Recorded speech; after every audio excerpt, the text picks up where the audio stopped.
Aksioni Inspektoriatit Kombëtar të Mbrojtjes së Territorit është rikthyer sërish në Theth, një nga zonat më të njohura turistike të veriut të vendit, por edhe më të kontestuara për ndërtimet pa leje.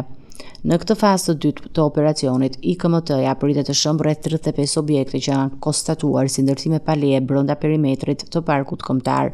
Burimet nga institucionet shtetërore bëjnë me dije se banorët dhe subjektet përkatëse janë njoftuar proceduralisht për prishjen, ndërsa në terren janë angazhuar forcat e policisë së Shkodrës për të garantuar mbarvajtjen e operacionit.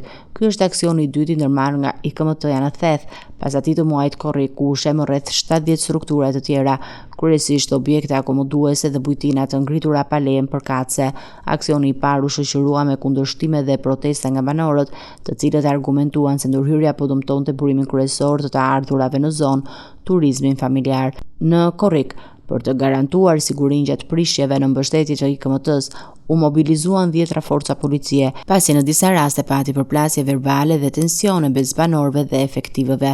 Në total, vetëm gjatë vitit 2025 në Parkun Kombëtar të Thethit janë shembur afro 100 ndërtime pa leje, duke e kthyer këtë zonë në një nga vendet me ndërhyrje më të mëdha të autoriteteve për rivendosjen e rendit urbanistik. Sipas burimeve zyrtare, aksioni do të vijojë edhe në ditët në vijim, me qëllim çlirimin e të gjithë territorit nga ndërtimet e paligjshme në përputhje me statusin e mbrojtjes së parkut kombëtar dhe me synimin për ruajtjen e vlerave natyrore dhe turistike të Thethit.